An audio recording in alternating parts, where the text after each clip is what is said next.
Failure should be our teachers, not our undertaker. It is a delay, not a defeat. It is a temporary detour, not a dead-end street. They're words from American inspirational speaker, author and philosopher Dennis Waitley. However, I believe this also reflects the thoughts of Diane Gossen, a lady who has placed her personal stamp on behavioural management and instilled people with a set of skills and outlooks which allow people to handle conflict and resolve sticky situations whilst bettering the social skills and independent learning of the people involved throughout the process. So who is Diane Gossen I speak of?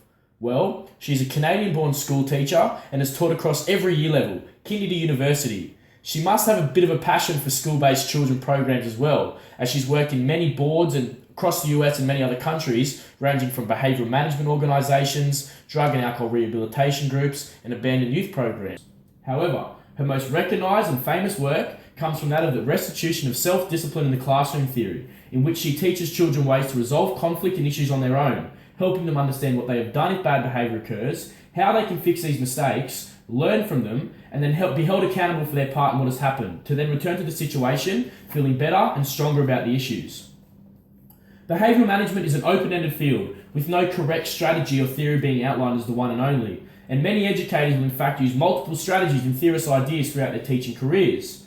Gossen's theory, however, doesn't support that of the reward and punishment system at all, and in fact, Gossen's theory looks at having children do things not for the praise or inheritance of a reward, or not complying to fear of punishment, but has children die and do things for the better of themselves, and to be held accountable for their own actions, not only in the classroom, but throughout life. One of the ways she does this is have children work in a classroom under a set of beliefs instead of rules.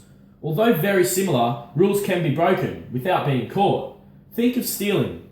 If someone stole $1 million and was never caught, they probably wouldn't be too unhappy about the situation. However, if someone believed in abiding by the law and stealing was against these beliefs, then a sense of self-disappointment and betrayal would be felt. The same goes for a classroom. Rules can be broken and punishable. However, beliefs have people live by a set of things that only you within yourself can truly feel. According to Gossen, people are also said to feel more enthused and energized whilst living by beliefs too. If you think of religion, people can live full and purposeful lives that may not be seen purposeful to me or you, but it's the self-belief that they are serving a purpose and doing the right thing by what they believe in, which gives them happiness and a sense of achievement.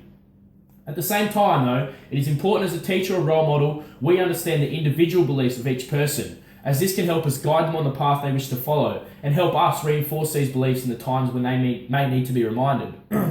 Gossen also refers to part of the restitution process known as the social contract. It is important students ask themselves, who is it I want to be? And from this, students can create portraits of that type of person they want to be seen as. Gossen's theory could be used to help students resolve many types of conflict and behavioural issues that arise in a classroom or school setting. According to Gossen, it is important we cancel out reward and punishment and have children do things and understand things for the better of themselves. Have them do things for internal pleasure, and to help children understand that mistakes are okay as long as they help us learn. An example of a situation in which Gossen's theory could be implemented in a classroom setting may be Tim and Jake are arguing about a computer game, which results in Jake turning the computer off and losing all his work. Gossen states children should now work together to fix the issue and understand their part in the problem, taking accountability for their actions, and have both children become strengthened by working out a resolution to the problem. It is important as a teacher we work as a monitor and a manager. The monitor enforces the rules and uses consequences if need be. However, the manager addresses the problem and is more of a bystander. In this instance, the teacher could ask questions such as, do you think what you're doing right now is kind? Do you think arguing is a nice thing to do? Positive reinforcement questions take the blame game away and have children understand the result of their personal actions is more important. Hopefully from this, children have 1. Understood the problem, 2. Worked together to fix it, 3. Taken accountability for their actions and realise how they affect other people, and finally, resolve the problem. Alfie Kohn once said, I can't imagine a situation in which we should remove the chance of children to learn any more than we should remove the chance for children to learn how to read. Could you think of a time in your life when you were punished for something you did, however never learned how to fix a problem? When I was about 5, the first time I remember hurting my little brother, I remember running up the hallway as fast as I could with Dad holding his hand high in the air telling me to get to my room or you're teaching me a lesson. Little did he know, the only lesson I learnt from this was the quickest way to get in my room and lock the door so he couldn't smack my bum. I sat in my room crying for a good 20 minutes until Dad came in and sat down and asked me what he thought I was in trouble for. It wasn't until then I realised pushing my brother off a tricycle simply because I wanted to turn wasn't a very good excuse. However, I think if Dad didn't explain to me that day that we need to share and we can't push people off things, I probably would have walked straight out of my room and pushed my brother off his trike, getting my much wanted ride. Kavanagh, a highly respected and research enthusiast regarding youth interventionists, argues that traditional discipline methods such as punishment and reward, still being used to this day, fail to teach students how to resolve conflicts non-violently, and for this reason schools have typically been reactive rather than proactive in dealing with student misbehaviours. Children need to be taught Gossen's way of self-discipline from the start of their interactions with you as a teacher.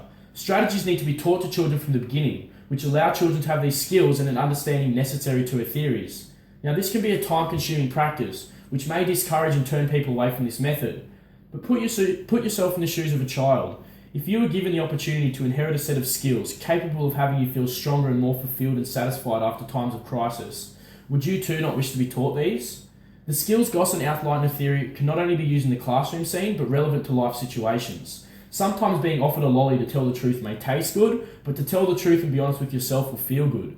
Living by beliefs and being true to yourself is something that children need help to realise. For kids, it's all about who has the nicest hair, the strongest dad, the coolest car. Children need to realise that this is okay to have none of these things, and as long as you feel good about who you are and the choices you make without affecting other people, then this will lead to a purposeful and happy way of living. Thank you.